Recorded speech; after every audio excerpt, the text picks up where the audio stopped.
Hello. Guess what? Mama Bat is finally fucking back. I'm really sorry for the massive break I did. It was not planned. I had shitloads of plans to talk to you about a lot of important topics, and one of them I'm a bit sad about because I'm kind of too late with that. But I'm still gonna come with a video. I promise to you. But today I really need to talk to you about a weird phenomenon I managed to create during Corona times, actually, a couple of years ago. Yeah, I have this amazing hair installation, but it's a bit. No, it's a bit better, maybe. Not sure. Anyway, yeah, back to this phenomena I created. I have come to the conclusion that you actually create your own reality.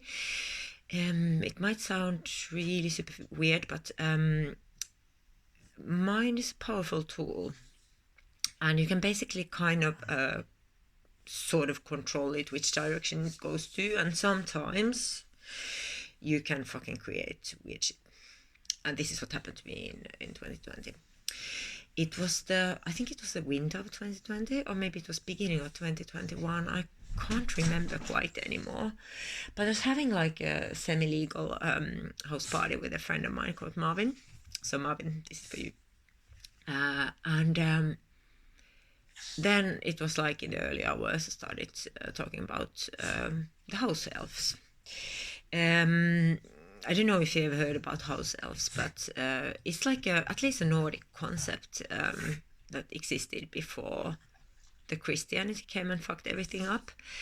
It was like back in the day when they actually trusted their own instincts and could see creatures in another dimensions and treated them as they should be treated.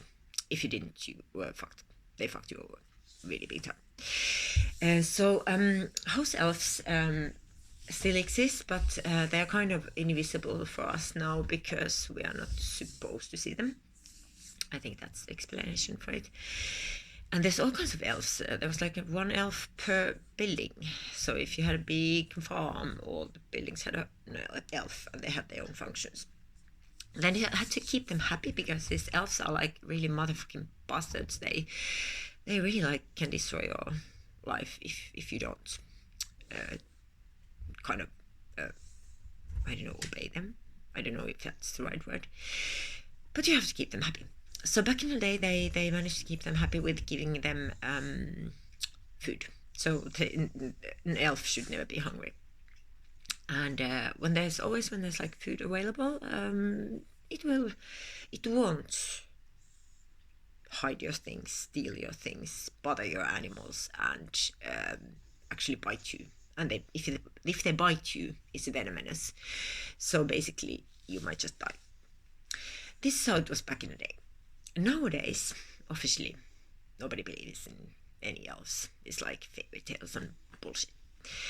But I think you should maybe take that a bit seriously, like what I'm gonna tell you now, because so back to this party with a friend. We were in good mode, and I decided to tell him about this, and then I just created, like while I was telling, I created a story about a house elf I had here in the house, because I've always been it's been problematic for me in any household where I was living that things just kept disappearing. It's like I just can't fucking find anything. It can of course have to do with the amount of things I have, but this is a bit in the next level. So basically, every time I need something, let's say it's my phone, it's very typical. You always need to do something with your phone. And the very moment I look around for my phone, it's nowhere to see.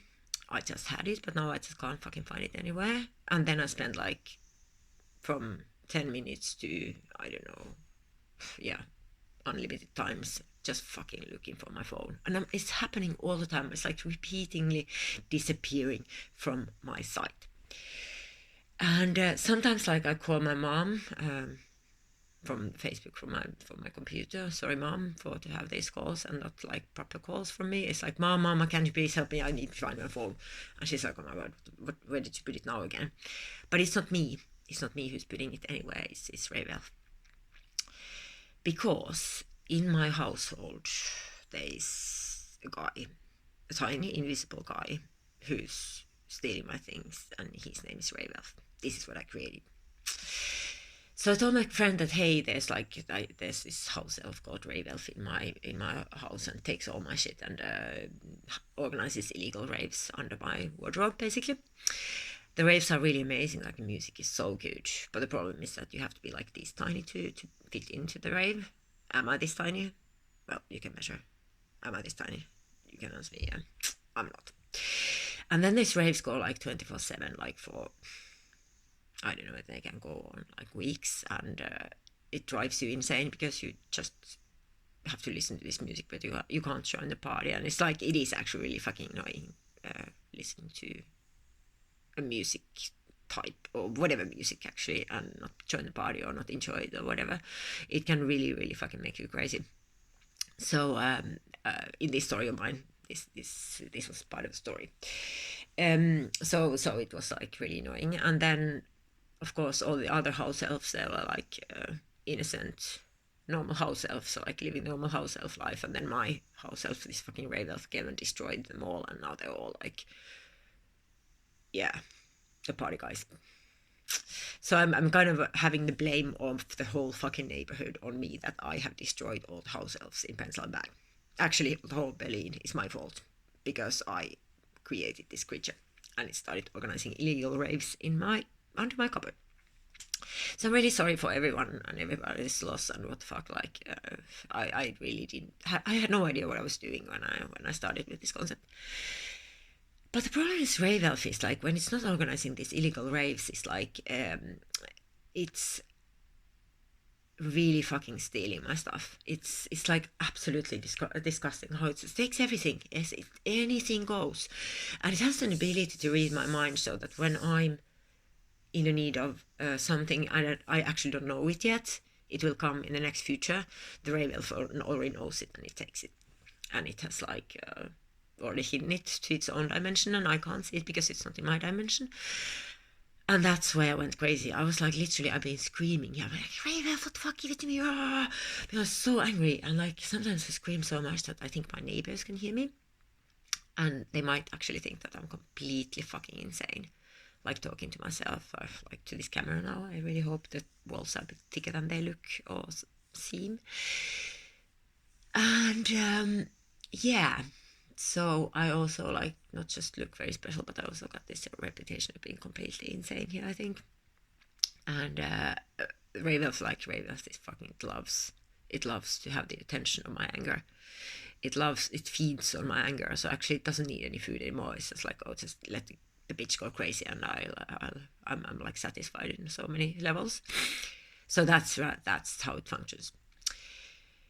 And then a lot of stuff happened. Like, okay, this is like it was in 2020-ish, 2020 and 21-ish, something like that. So it feels like it's like it belongs to not the old era, but the era after that, the Corona era. It's so long time ago now, it feels like. And anyway, so it's been a while, and it's been some anger attacks, it's been like frustration, it's been like screaming, it's been all kinds of shit. And by the way, I made a doll that, or someone gave me this, and I gave it the piercing, so it actually looks like my big brother. So greetings to Rolf. It looks a bit like you. And so this is a doll form of it. It's wearing like a wavy harness and shit like that. Just to illustrate how it could look like. I haven't really seen it though, because it's invisible, so I can just feel it taking my stuff and laughing in my face from its own dimension, when I can't really hear or like see it. And yeah, so a lot of stuff happened, and I decided that I should maybe take a bit more lovable approach to the rest of the world, which I don't have the lovable approach to. I'm kind of a walking awareness team, one woman's walking awareness team. Always when I'm around, like I take care of my friends, I take care of strangers. Like, of course, there are some limitations. I'm not like Jesus, really. I wish I was, but let's not go into Jesus. Jesus is gonna be like a big story. It's like a massive several episodes package if I would go that way, so let's not do that. But anyway, so he's a good guy, and I should be a bit like Jesus, like really, really lovable guy, girl. So I decided to make a new approach to rave elf, like literally today. I just discovered this like an hour ago, and I just had to talk to you about it immediately. I started talking nicely to Ravelf instead of screaming and going angry. I was like, "Hey, Ravelf, how are you doing? Hey, you know what? You're my best assistant. Actually, I would like to hire you as my assistant. I am looking for pliers. You know those like pliers to cut stuff with, because I'm working on this design here and really would like to finish it. But it seems like maybe you have borrowed them. So could you please help me to find them, because you are the best assistant in the world. I'm ready to ass lick you until I die." And you know what? The pliers appear. So I try the same technique, or like same approach with most of it. Like I already tried like with 4 items, and some of them are a bit tougher than the others, but the time I spend on looking for these things is like close to zero compared to like frustration and going crazy and throwing things on the walls and like ripping off my hair and going like ah. Yeah, those times are over. From now on, it's me and Ravelf. We are the team. We are like the best team. He's my best friend. He's the second man in the house in addition to Maurice, and he's my assistant. And I fucking love this guy. And I really mean it, because like he's become helpful. He's literally become helpful. He's like almost like throwing things on me. Like next moment something will be hitting my head. Just wait for it. Wait for it. It's unbelievable. Like you have no idea what I've been going through and suffering here for the last 3 years. And now it's like we are just a fucking dream team. We are the rave team. Actually, maybe I should start organizing raves with him, because like he's really good. We just need to have like the human department also for those raves. So we need to talk about it a little bit later tonight. Maybe I'll buy him we could buy some Fireball. Fireball is my favorite alcoholic drink. I don't drink alcohol, but Fireball. I had one Fireball a month ago, and it was really fun. It was really fun. I highly recommend that. So yeah, maybe we're gonna share a Fireball, and then we're just gonna talk about the illegal raves we're gonna organize in the next future. So yeah. So what this is supposed to teach to you, if you was following until now, is that first of all, remember to like kind of focus on like what you ask for in your head, because like your mind is a really powerful tool. So your mind might give you also the negative stuff you didn't want to have because you were anxious and fearful for that. So fuck the fear. Don't be afraid of anything. Just have some fun. And the second thing is that leave some food for your house elf. Don't give it a name. Don't name it. Whatever you do, don't give your fucking house elf a name, because the more personal relationship you have to them, the more fucking they can become. And just if you already like are on the level that you're acknowledging this creature, so try to be nice to it. Like, try to lick some ass. The elf will lick your ass back. A good circle. It's gonna be a good thing. I promise you. Have a nice weekend. Love you a lot.